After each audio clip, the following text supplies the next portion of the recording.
आज शरद पवार आणि छगन भुजबळ एकाच मंचावरती येण्याची शक्यता आहे। चाकण इथल्या मार्केट यार्डाच्या प्रवेशद्वारावरती आज सावित्रीबाई फुलेंच्या जयंतीनिमित्तानं महात्मा ज्योतिराव फुले आणि क्रांतिज्योती सावित्रीबाई फुलेंच्या पूर्णाकृती पुतळ्याचं अनावरण होणार आहे। नाराज भुजबळ आणि पवार आमनेसामने येणार असल्यामुळे चर्चांना उधाण आलंय।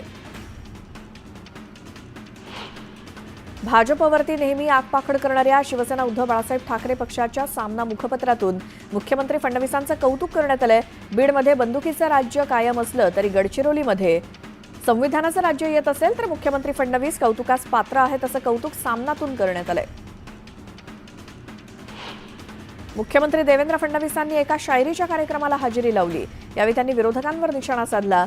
ये शायरी 5 साल पहले सुनानी चाहिए थी असं म्हणत त्यांनी ठाकरेंना टोला लगावला। पुण्यात अजित पवारांचे पालकमंत्रीपदाचे बॅनर झळकतायत। पुणे जिल्ह्याच्या पालकमंत्रीपदी निवड झाल्याबद्दल अभिनंदन अशा आशयाची समर्थकांनी बॅनरबाजी आधीच केली आहे। पुण्यातील मार्केट यार्ड परिसरात हे बॅनर झळकतायत। वसईमध्ये पुन्हा एकदा बहुजन विकास आघाडी विरुद्ध भाजपमध्ये संघर्ष पेटलाय। भाजपनं केवळ 5 नगरसेवकांची नावं जाहीर करावीत असं आव्हान माजी महापौर रुपेश जाधव यांनी भाजपला दिलं। यावर आमदार स्नेहा दुबे यांनी टोला लगावला। स्थानिक पक्षांना जास्त उड्या मारू नयेत हाच त्यांना प्रेमाचा सल्ला असं म्हणत बहुजन विकास आघाडीवर निशाणा साधण्यात आलाय। भिवंडीतल्या राजकारणात नवा ट्विस्ट आलाय। शहरात भिवंडी विकास आघाडी एकता मंचाचं पुनर्जीवन करण्यात येणार आहे। या सोहळ्यासाठी मोठ्या संख्येनं स्थानिक पदाधिकारी उपस्थित होते। राज्याचे जलसंपदा मंत्री राधाकृष्ण विखे पाटलांनी विठ्ठल रुक्मिणी मातेचं दर्शन घेतलं। मंदिर समितीच्या वतीनं विठ्ठल रुक्मिणीची मूर्ती देऊन त्यांचा सत्कार करण्यात आला। मुंबईतील गोरगरीब आणि सर्वसामान्यांच्या सुविधेसाठी सुरू करण्यात आलेल्या बाळासाहेब ठाकरे आपला दवाखाना उपक्रमातील गेल्या महिनाभरापासून बंद असलेल्या चाचण्या सुरू होण्यास अजून महिनाभराचा कालावधी लागणार आहे। या चाचण्या करण्यासाठी पुढील आठवड्यात निविदा प्रक्रिया सुरू केली जाईल। वाढलेलं प्रदूषण पालिकेनं केलेल्या नियमांच्या कठोर अंमलबजावणीमुळे कमी होत असल्यामुळे हवेची गुणवत्ता सुधारायला मदत झाली आहे। गेले काही दिवस सर्वात प्रदूषित असलेल्या बोरिवली, वरळी आणि कुलाब्यासारख्या ठिकाणाचा एअर क्वालिटी इंडेक्स 100च्या खाली नोंदवला गेल्यामुळे हवेची समाधानकारक नोंद झाली आहे। त्यामुळे मुंबईकरांसाठी समाधानकारक स्थिती आहे। मुंबई गोवा महामार्गाच्या चौपदरीकरणाची डेडलाईन पुन्हा एकदा हुकली आहे। माजी सार्वजनिक बांधकाम मंत्री असलेल्या रवींद्र चव्हाण यांनी 31 डिसेंबर 2024 पर्यंत काँक्रिटीकरणाचं काम पूर्ण होईल असं आश्वासन दिलं होतं। मात्र नवीन वर्ष सुरू होऊनही पनवेल ते महाड दरम्यान महामार्गाचं काम अपूर्णच आहे। ठाणे महानगरपालिकेत तब्बल 4000 कर्मचाऱ्यांचा तुटवडा निर्माण झालाय। त्यामुळे अनेक कामं रखडली असून उर्वरित कर्मचाऱ्यांवर अतिरिक्त ताण आलाय। सध्या फक्त 50% अधिकारी आणि कर्मचाऱ्यांच्या खांद्यावर पालिकेचा डोलारा उभा आहे।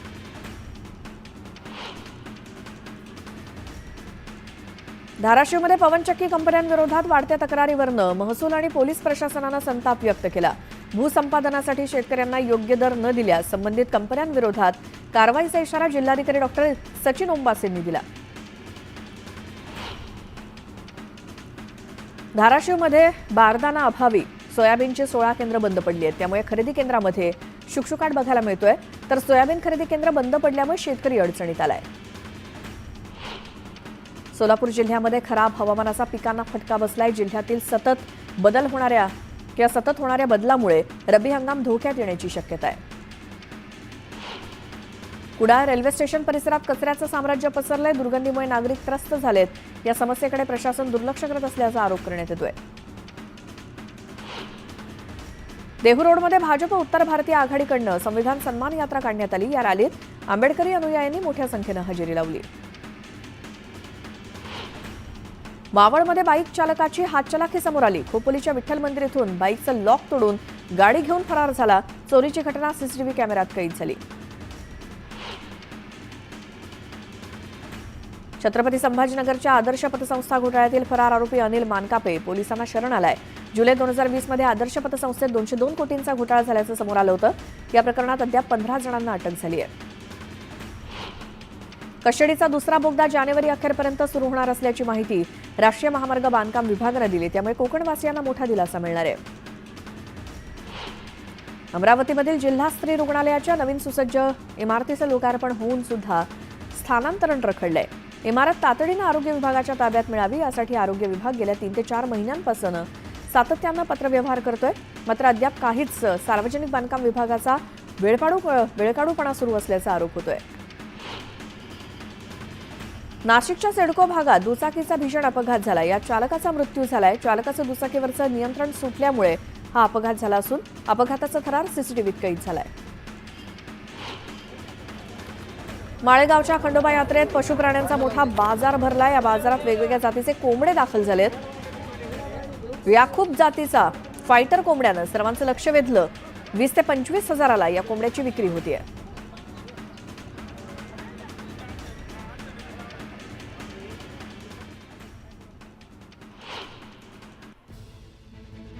त्यानंतर एक मोठी बातमी आहे. पुण्यामध्ये कोयता हल्ल्याच्या घटनांमध्ये दिवसेंदिवस वाढ होतीये.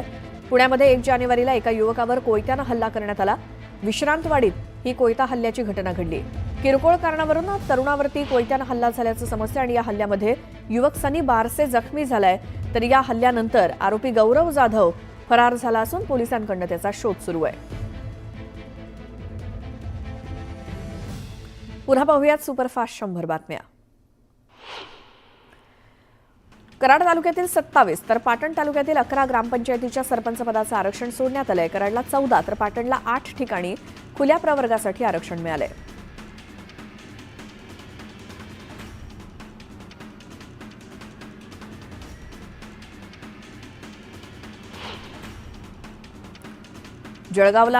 जळगावच्या धरणगाव तालुक्यातील वरड बुद्रुक या गावातील ग्रामपंचायतीतील ग्रामसेवकांच्या मनमानी कारभारामुळे गावातील विकास खुंटलाय. 61 लाखांचा निधी असून सुद्धा गावातील विकास कामं होत नसून ग्रामसेवकाची बदली करण्याची मागणी होतीये. नाशिक शहर आणि परिसरात मागील 15 आठवड्यापासून थंडीचा कडाका कमी झाला होता आणि नववर्षाला सुरुवात होताच शहरात थंडीचं पुनरागमन होऊ लागलंय आणि किमान तापमानाचा पारा 13 अंशांपर्यंत घसरलाय. मुंबईच्या कमाल आणि किमान तापमानात वाढ नोंदवण्यात आली आहे. किमान तापमान 20 तर कमाल तापमान 34 अंश सेल्सिअस नोंदवलं गेलंय. हवामानात अपेक्षित बदल झाले तर किमान तापमान 18 अंश आणि कमाल तापमान 30 अंश सेल्सिअस इतकं नोंदवलं जाईल अशी शक्यता आहे. गिरणा धरणाचे पहिल्या आवर्तनाचं पाणी आठवड्याभरापासून सुटलं असून गिरणा निम्न कालव्याद्वारे पाणी धरणगावपर्यंत पोहोचलंय. जामदा डावा कालव्याद्वारे पहिल्या आवर्तनाचं पाणी एरंडोल तालुक्यात पोहोचायला 3 ते 4 दिवसांचा कालावधी लागणार आहे आणि कालव्याद्वारे पहिल्या आवर्तनाचं पाणी पोहोचल्यामुळे शेतकरी आनंदात आहेत. मागील वर्षी झालेल्या पुरेशा पावसामुळे जळगाव जिल्ह्यात जलस्रोत मोठ्या प्रमाणात उपलब्ध झालेत. त्यामुळे 2024च्या रब्बी हंगामातील क्षेत्र 23,000 हेक्टरवरती वाढलंय. रब्बी हंगामात हरभरा, ज्वारी आणि मक्याची जिल्ह्यात सरासरीपेक्षा अधिकची पेरणी झाली आहे. अप्पर वर्धा कालव्याच्या पाण्यानं शेतकरी त्रस्त झालेत. गेल्या 10 वर्षांपासून शेतकऱ्यांनी तक्रार करून सुद्धा बंदोबस्त केला न गेल्यामुळे शेतकऱ्यांच्या पिकाची नासाडी होत असून दरवर्षी हजारो रुपयांचं नुकसान होत आहे. कालव्याच्या पाझराच्या पाण्यामुळे पिकांचं नुकसान झालंय आणि त्याची भरपाई मिळावी अशी मागणी शेतकऱ्यांनी केली आहे. प्राथमिक शिक्षण संचालनालयानं 2021 ते 2024 या काळातील शाळांच्या पोषण आहाराचं ऑडिट करण्याचा निर्णय घेतलाय.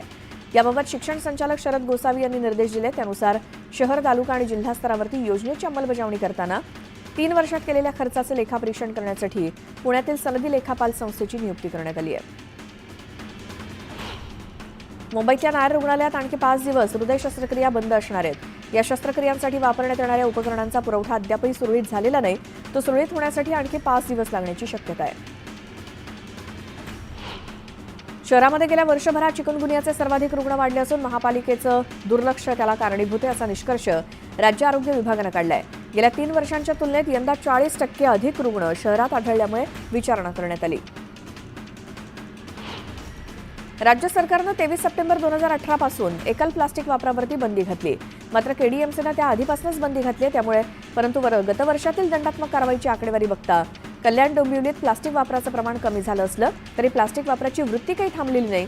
वर्षभरात 73 किलो प्लास्टिक जप्त करताना 8,75,000चा दंड वसूल केलाय.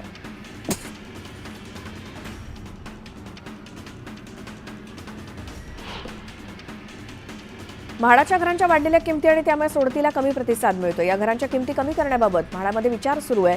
घरांच्या किमती सर्वसामान्यांना परवडणाऱ्या असाव्यात यावर विचार करण्यासाठी एक समिती नेमण्यात आली आहे. घरांच्या किमती ठरवताना अवलंबण्यात येणाऱ्या सूत्राचा पुनर्विचार ही समिती करते. वायू प्रदूषण रोखण्याबाबत मार्गदर्शक तत्वांचं उल्लंघन केल्याप्रकरणी झोपडपट्टी पुनर्वसन प्राधिकरणानं 213 प्रकल्पांना नोटीस बजावली आहे. नोटीस बजावून काम थांबवण्याचे आदेश संबंधित बिल्डरांना देण्यात आले. नियमांचं पालन केल्यावरच इमारतींचं बांधकाम सुरू करता येईल असं SRAनं नोटीसीत म्हटलंय. मुंबई महानगरपालिकेने एप्रिल ते डिसेंबर 9 महिन्यांमध्ये 5,847 कोटी 68 लाख मालमत्ता कर संकलित केलाय. चालू आर्थिक वर्षाच्या पहिल्या टप्प्यात दिवसभरात 173 कोटी 59 लाख रुपये तर कर भरणा करण्याच्या शेवटच्या दिवशी तब्बल 260 कोटी 28 लाख रुपये पालिकेच्या तिजोरीत जमा झाले. मुंबई शहरात प्रदूषण जास्त आहे, तिथल्या बांधकामांना मुंबई पालिकेनं तुर्तास स्थगिती दिली आहे. प्रदूषणाची पातळी कमी होईपर्यंत पालिकेच्या वृक्ष प्राधिकरणानं वृक्षतोडीचे कोणतेही प्रस्ताव मंजूर करू नयेत अशी मागणी पर्यावरणप्रेमींनी केली. कल्याण डोंबिवली पालिका हद्दीतील 27 गावांसाठी अमृत योजनेअंतर्गत 375 कोटींच्या पाणीपुरवठा योजनेला शासनानं मंजुरी दिली आहे. त्यामुळे 27 गावांचा पाणी प्रश्न सुटणार आहे. मरीन ड्राईव्ह ते वरळी सागरी किनारा मार्गावरील वाहन चालकांसाठी हाजी अली इथे पार्किंग सुविधा उपलब्ध करून देण्यात येणार आहे. रेसकोर्सवरील प्रस्तावित सेंट्रल पार्कमध्ये येणाऱ्या पर्यटकांच्या बसगाड्यांसाठी तिथेच पार्किंग व्यवस्था करण्याचं नियोजन असल्यामुळे L&T कंपनीनं नव्या आराखड्यात 2 ऐवजी 4 मजली भूमिगत पार्किंगचा समावेश केलाय. दादरच्या शिवाजी पार्क मैदानातील माती वाऱ्यांमुळे उडून धूळ प्रदूषण समस्या होते. त्यामुळे मैदानातील मातीचे थर काढण्याचा निर्णय पालिकेने घेत या संदर्भातला प्रस्ताव आयुक्त भूषण गगराणींकडे सादर केलाय. मात्र IIT-कडनं याचा अहवाल आल्यानंतर अंतिम निर्णय घेण्याच्या सूचना आयुक्तांनी केल्या आहेत.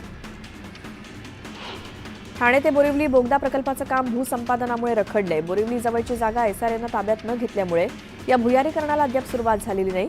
हे भूसंपादन झाल्यानंतरच काम सुरू होणार आहे. गोंदिया जिल्ह्यातील गोरेगाव तालुक्यात साईटोला येथील जिल्हा परिषदेच्या शाळेत स्लॅबचं प्लास्टर विद्यार्थ्याच्या डोक्यात पडलं. यात एक विद्यार्थी गंभीर जखमी झाला असून 3 विद्यार्थ्यांना किरकोळ दुखापत झाली आहे. जळगावातल्या सुभाष चौकात एकावर चाकूने जीवघेणा हल्ला करण्यात आला. पोलिसांना माहिती देत असल्याच्या संशयातून रमेश भोईल याच्यावर चाकूने हल्ला करण्यात आला. या प्रकरणी अमळनेर पोलीस स्टेशनमध्ये गुन्हा दाखल झालाय. वर्सोव्याच्या खाडीत मागील अनेक वर्षांपासून गाळ साचण्याचं प्रमाण वाढतंय. आता या खाडीतील गाळ स्वच्छ केला जाणार आहे. गाळ स्वच्छ करण्याआधी त्याचा ड्रोनच्या साहाय्यानं सर्वे देखील केला जाईल. पुण्यातील राजगुरुनगरमधील 2 अल्पवयीन मुलींवर अत्याचार करून त्यांची हत्या करण्यात आली. याच घटनेच्या निषेधार्थ उल्हासनगरमध्ये गोसावी समाजानं आक्रोश मोर्चा काढत निषेध केला. अहिल्यानगर शहरातील कोटला बस स्थानकात औरंगाबादच्या दिशेकडनं पुण्याच्या दिशेनं जाणाऱ्या मालवाहतूक ट्रक बंद पडल्यामुळे वाहतूक कोंडी झाली. शहरात अवजड वाहनांना बंदी असताना सुद्धा अवजड वाहतूक सुरू असल्यामुळे नागरिकांनी संताप व्यक्त केला. ज्ञानज्योती सावित्रीबाई फुलेंच्या 194व्या जयंतीच्या पूर्वसंध्येला नाशिकच्या मुंबई नाका परिसरात असलेल्या महात्मा ज्योतिबा फुले आणि सावित्रीबाई फुलेंच्या स्मारकाला आकर्षक सजावट करण्यात आली. विद्युत रोषणाईसोबतच आकर्षक फुलांची सजावट करण्यात आली. जळगावच्या पाळधी गावातील लागू असलेली संचारबंदी हटवण्यात आली. जिल्हाधिकारी आयुष प्रसाद यांनी ही माहिती दिली. 31 डिसेंबरच्या रात्री 2 गटात उफाळून आलेल्या वादानंतर पाळधी गावात मोठा तणाव निर्माण झाला. त्यामुळे मागील 2 दिवसांपासून गावात संचारबंदी लागू आहे. पर्यावरणपूरक समजल्या जाणाऱ्या ई-व्हेकलकडे ग्राहकांचा कल वाढलाय. सांगली कार्यालयात आजतागायत 18,043 ग्राहकांनी ई-व्हेकलची नोंदणी केली. जानेवारी ते मार्च या 3 महिन्यांच्या कालावधीत देशातील बहुतांश भागात सरासरी पाऊस पडण्याची शक्यता आहे. त्यामुळे देशात थंडीचं प्रमाण देखील कमी होणार आहे असा अंदाज हवामान खात्यानं वर्तवलाय.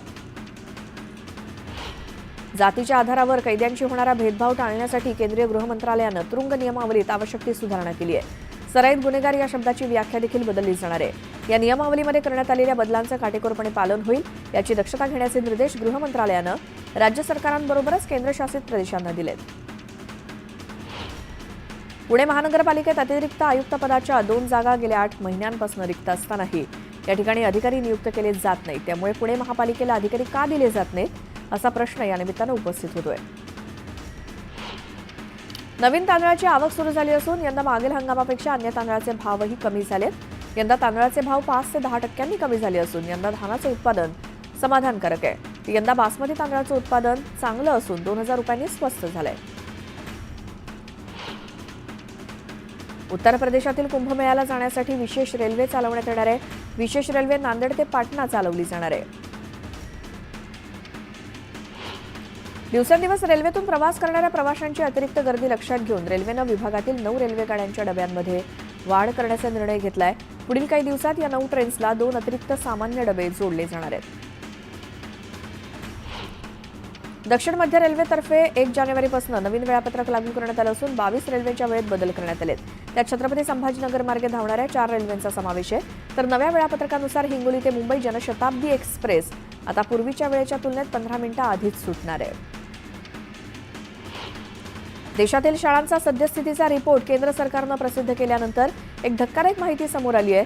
देशात अनेक शाळांमध्ये कम्प्युटर बंद स्थितीत आहेत आणि काही शाळांमध्ये कम्प्युटर असून सुद्धा इंटरनेट सुविधा नाही. देशात केवळ 57.2% शाळांमधले कम्प्युटर चालू स्थितीत असून 53% शाळांमध्ये इंटरनेटची सुविधा नाही.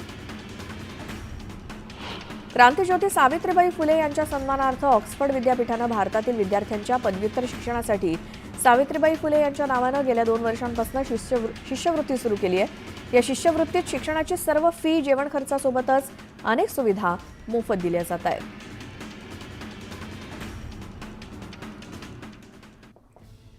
एक मोठी बातमी आहे. मुंबई गोवा हायवेवरती वीर रेल्वे स्थानकाजवळ एक भीषण अपघात झाला. डिझेल संपल्यामुळे बंद असलेल्या स्कॉर्पिओ जीपला भरधाव टोईंग व्हॅननं धडक दिली. या अपघातामध्ये 4 जणांचा मृत्यू झालाय तर 3 जण जखमी झालेत. जीपमधील डिझेल संपल्यामुळे प्रवासी त्याच्या बाजूला उभे होते. यावेळी भरधाव टोईंग व्हॅननं या सगळ्यांना धडक दिली आणि 4 जणांचा यामध्ये मृत्यू झालाय.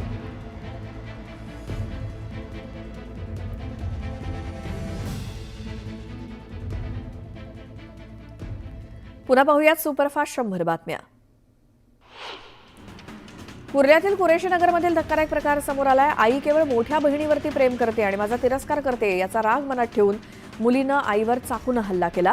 यात महिलेचा जागीच मृत्यू झालाय. या प्रकरणी पोलिसांनी अद्यापही मुलीला अटक केलेली नाही. नवी मुंबई तुर्भे वाशी मार्गावरती टेम्पो उलटला. वाहनाचे ब्रेक फेल झाल्यामुळे टेम्पो उलटला. यामध्ये चालकाला किरकोळ जखम झाली असून काही काळासाठी वाहतूक कोंडी देखील झाली. मुंबई नाशिक महामार्गावरती ट्रकचा अपघात झाला. त्यामुळे घोडबंदर रोड ते नाशिक हायवेच्या दिशेनं काही काळासाठी वाहतूक कोंडी झाली होती. गोव्यामध्ये पर्यटनासाठी आलेल्या कर्नाटकातील पर्यटकांच्या कारचा तिलारी घाटात अपघात झाला. या कारमधील सर्वजण गंभीर जखमी असून त्यांच्यावरती रुग्णालयात उपचार सुरू आहेत. नवी मुंबईतील पावणे येथील एका कंपनीला भीषण आग लागली. आरपीजी लाईफ सायन्स कंपनी पावणे येथे लागलेल्या आगीवर अग्निशमन दलानं नियंत्रण मिळवलं. सुदैवाने यात कोणतीही जीवितहानी झालेली नाही. क्रांतिज्योती सावित्रीबाई फुलेंच्या जयंतीनिमित्तानं मुळाक्षरांपासून चित्र साकारण्यात आलंय. समस्त महिलांना शिक्षणाची कवाडं खुली करणाऱ्या सावित्रीबाई फुलेंच्या साकारलेल्या अनोख्या चित्राचं परिसरातून कौतुक होत आहे. महात्मा गांधींच्या सत्य, अहिंसा आणि साधेपणाच्या विचारांची शिकवण देणाऱ्या सेवाग्राम येथील ऐतिहासिक आश्रमातनं जगभर माहिती दिली जाते. याच आश्रमात नवीन वर्षाच्या पहिल्याच दिवशी जवळपास 1000 पर्यटकांनी भेट दिली. शत्रूच्या रडार यंत्रणेला चकवणारी, एकाच वेळी लढाऊ हेलिकॉप्टर उतरू शकणारी शस्त्रसज्ज निलगिरी, शत्रूला नेस्तनाबूत करण्याची क्षमता बाळगणारी प्रोजेक्ट 15B सुरत विनाशिका भारतीय नौदलात दाखल होणार आहे. पंतप्रधान मोदी या सोहळ्याला उपस्थित राहण्याची शक्यता आहे. राज्यात सोयाबीनची कवडीमोल दरानं खरेदी सुरू आहे. शेतकऱ्यांच्या सोयाबीनला सरकारकडून अद्यापही आश्वासनाप्रमाणे भाव न मिळाल्यामुळे शेतकरी अडचणीत सापडलाय. 6000चा भाव शेतकऱ्यांना कधी मिळणार असा सवाल शेतकरी करतायत. राज्यातील बाजार समितीमध्ये मक्याची आवक 8472 इतकी झाली आहे. त्याला 2181 रुपये प्रति क्विंटल इतका दर मिळालाय. पिवळी लाल हायब्रिड जातीच्या मक्याची आवक झाली असून मालेगाव इथल्या बाजारात पिवळ्या जातीच्या मक्याची सर्वाधिक आवक 3500 क्विंटल झाली आहे. अपघातांना आळा घालण्यासाठी नंदुरबार जिल्ह्यात प्रशासनाकडून 132 असुरक्षित स्थळं शोधण्यात आली आहेत. दरम्यान अपघात रोखण्यासाठी इथे रिफ्लेक्टर्ससोबतच अन्य उपाययोजनांची अंमलबजावणी 21 जानेवारीपर्यंत केली जाणार असल्याची माहिती जिल्हाधिकाऱ्यांनी दिली. मावाच्या सेवाधाम ट्रस्ट आश्रमशाळेकडून धनुर्विद्या प्रशिक्षण केंद्राची स्थापना करण्यात आली. या केंद्रात आदिवासी भागातील मुलांना धनुर्विद्येचं प्रशिक्षण दिलं जाणार आहे. शहापूर तालुक्यात मोफत रुग्णसेवा देणाऱ्या हॉस्पिटलचं उद्घाटन करण्यात आलं. जिजाऊ शैक्षणिक आणि सामाजिक संस्थेच्या वतीनं 120 बेडच्या श्री भगवान महादेव सांबरे क्रिस्टल केअर रुग्णालयाचं उद्घाटन करण्यात आलं. या रुग्णालयाचं उद्घाटन आमदार किसन कथोरे आणि न्यूज 18 लोकमतचे संपादक मंदार फणसे यांच्या हस्ते संपन्न झालं. खेळत असताना ग्रिल तुटल्यामुळे खिडकीच्या ग्रिलमध्ये एक 7 वर्षीय चिमुकला अडकला होता. कल्याणच्या कोळशेवाडी परिसरामध्ये ही घटना घडली. अग्निशमन दलाच्या जवानांनी या मुलाची सुखरूप सुटका केली. ठाणे महापालिका क्षेत्रातील हवेची गुणवत्ता राखण्यासाठी पालिकेने विविध उपाय केलेत. त्यानुसार पालिकेने एकूण 297 बांधकाम व्यावसायिकांना मार्गदर्शक तत्वांचं पालन करण्याचे निर्देश दिलेत. 39 बांधकाम व्यावसायिकांना कारणे नोटीस बजावण्यात आली आहे. पुणे जिल्ह्याच्या जिल्हाधिकारीपदी जितेंद्र डुडी यांची नियुक्ती करण्यात आली आहे. जितेंद्र यांनी आज पदभार स्वीकारला. मावळते जिल्हाधिकारी सुहास दिवसे यांनी जितेंद्र यांचं स्वागत करून काल त्यांच्याकडे पदभार सोपवला. पंढरपूर शहरात बाहेरून येऊन जीवे ठार मारण्याचा कट करणाऱ्यांना पोलिसांनी ताब्यात घेतलंय. गुन्हे प्रकटीकरण शाखेनं आरोपींकडून एक पिस्तूल, 3 जिवंत काडतुसं, 1 तलवार आणि 1 चाकू जप्त केलाय. छत्रपती संभाजीनगरातील सिल्लेखाना भागात पोलिसांनी अवैध कत्तलखान्यावरती छापा टाकून 94 गोवंशांची सुटका केली. या प्रकरणी दोघांना अटक करण्यात आली. सहाय्यक पोलीस आयुक्तांच्या पथकानं ही कारवाई केली. 31st पार्टी करण्यासाठी घरी आलेल्या 2 मित्रांनी आपल्याच मित्रासह त्याच्या आईची हत्या केली. दारूच्या नशेत मित्रांमध्ये वाद झाला आणि याच वादातून हत्या झाल्याची माहिती मिळाली आहे. दोन्ही आरोपींना अटक करण्यात आली आहे. बँकेचं बनावट कागदपत्र तयार करून फसवणूक करणाऱ्या टोळीचा MHB कॉलनी पोलिसांनी पर्दाफाश केला आहे. प्रकरणी मुकेश त्रिवेद या आरोपीसह त्याच्या सहकार्याला अटक करण्यात आली आहे. या टोळीनं देशभरात 200 कोटींपेक्षा अधिक रुपयांची फसवणूक केली आहे. रेल्वे पोलिसाला धावत्या रेल्वेसमोर ढकलून मारल्याची घटना रबाळे घणसोली रेल्वे स्थानकादरम्यानच्या रुळावरती घडली. मयत हवालदार पनवेल रेल्वे पोलिसात कार्यरत असल्याची माहिती मिळाली आहे. चंद्रपुरात सिंदेवाहीच्या जंगलामध्ये एक वाघ मृतावस्थेत आढळला. वनविभागाच्या अधिकाऱ्यांनी तपास केल्यानंतर वाघ वयोवृद्ध असल्याची बाब समोर आली. वन अधिकारी आणि पशुवैद्यकीय अधिकाऱ्यांच्या उपस्थितीत पंचनामे करत मृत वाघाचं घटनास्थळीच दहन करण्यात आलं. जम्मू काश्मीरमध्ये जोरदार बर्फवृष्टी झाली. गुलमर्गमध्ये बर्फाची चादर पसरल्याचं चित्र आहे. या बर्फवृष्टीचा आनंद घेण्यासाठी पर्यटकांची पावलं जम्मू काश्मीरकडे वळत आहेत. काश्मीरमध्ये मोठ्या प्रमाणात होणाऱ्या बर्फवृष्टीमुळे पर्यटकांच्या अडचणीत वाढ झाली असून मुघल रोडवर हजारो पर्यटक मागच्या 5 दिवसांपासून अडकलेत. यावेळी बर्फ कापून रस्ता खुला करण्याचं काम युद्धपातळीवर सुरू आहे. जम्मू काश्मीरमधील पूंछमध्ये जोरदार बर्फवृष्टी झाल्यामुळे अनेक रस्ते बंद आहेत. नागरिकांना घराबाहेर पडणंही कठीण झालंय. तर BROची पथकं रस्ते खुले करण्यासाठी युद्धपातळीवर प्रयत्न करत आहेत. जम्मू काश्मीरमधील कुपवाड्यात तुफान बर्फवृष्टी होते. यावेळी एका महिलेला आणि तिच्या नवजात बालकाला कुटुंबियांनी एका खाटेवरनं घरी आणलं. रुग्णालयातून कोणतेही वाहन किंवा रुग्णवाहिका येऊ शकत नसल्यामुळे त्यांना या पर्यायाचा वापर करावा लागला. दिल्ली विधानसभा निवडणुकीपूर्वी पंतप्रधान नरेंद्र मोदी आज दिल्लीला अनेक महत्त्वाचे प्रकल्प भेट देणार आहेत. अनेक विकास प्रकल्पांसोबतच वीर सावरकर महाविद्यालयाची पायाभरणी करणार असून CBSEचं नवीन मुख्यालय, महाविद्यालयं आणि आर्थिकदृष्ट्या दुर्बल घटकांसाठी घरं भेट देणार आहेत. पंतप्रधान मोदींनी अजमेर शरीफ दर्ग्यासाठी चादर पाठवली. ख्वाजा मोइनुद्दीन चिश्ती यांच्या उरूसमध्ये दर्ग्यात चादर चढवली जाणार असल्याची माहिती केंद्रीय मंत्री किरण रिजिजू यांनी दिली. पाटणामध्ये BPSC परीक्षा रद्द करण्याची मागणी विद्यार्थ्यांनी केली. प्रशांत किशोर उमेदवारांसोबत आमरण उपोषणाला बसलेले असून विद्यार्थ्यांवरती अन्याय होऊ देणार नाही असं त्यांनी सांगितलं. राजस्थानमधील उदयपूरमध्ये वाहन हटवण्यावरून 2 गटांमध्ये दगडफेक झाली. घटनेची माहिती मिळताच पोलीस पथक घटनास्थळी पोहोचून दोन्ही समाजातील लोकांना शांत करण्याचा प्रयत्न केला. मात्र संतप्त लोकांनी पोलिसांवर दगडफेक केली आणि दगडफेकीदरम्यान पोलिसांच्या वाहनांची तोडफोड करण्यात आली. उत्तर प्रदेशातल्या बागपत इथून 2 विद्यार्थिनींमधील भांडणाचा व्हिडिओ समोर आलाय.